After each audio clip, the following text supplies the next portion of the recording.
নমস্কার বন্ধুরা, আমি ঋত্বিক আর আমাদের চ্যানেল ভবিষ্যৎ দৃষ্টিতে সকলকে স্বাগত। আচ্ছা, আপনারা একটা কথা বলুন তো, ইনোভেটিভ থিঙ্কার বলতে আপনারা কাদের বোঝেন? যারা কোনো নির্দিষ্ট দল, অন্ধ মতাদর্শ বা সামাজিক প্রথায় নিজেদেরকে আটকে রাখে না।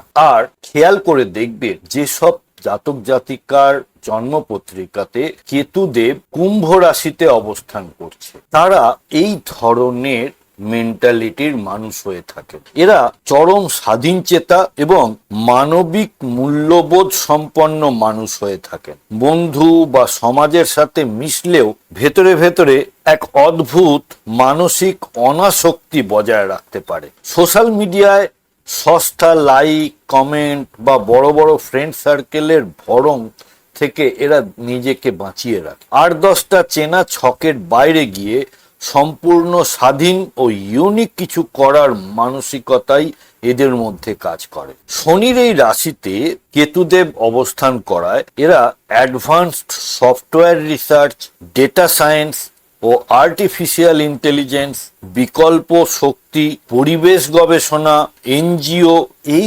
ধরনের পেশায় অসামান্য সাফল্য অর্জন করে থাকে। তবে এই অবস্থানের কিছু নেগেটিভ দিকও রয়েছে, যেমন এরা না একটু আনসোশ্যাল হয়ে থাকে বা সমাজ থেকে একটু বিচ্ছিন্ন হয়ে থাকে। কাছের মানুষদের সঙ্গে একটু নিয়মিত যোগাযোগ রাখার প্রয়োজনটাও এরা বোধ করেন। এদের মধ্যে আবেগ ব্যাপারটা একটু কম থাকে আর একটা অদ্ভুত রকমের জেদ থাকে। এরা নিজেদের তৈরি করা ধারণাকে এতটাই পরম সত্য বলে মনে করে যে অন্য কারো যুক্তি শুনতেও চায় না। আপনিও যদি কেরিয়ার বা রিলেশনশিপ বা যে কোনো সমস্যায় ভুক্তভোগী হয়ে থাকেন, তাহলে জ্যোতিষীয় পরামর্শের জন্য ভবিষ্যৎ দৃষ্টির সাথে যোগাযোগ করতে পারেন।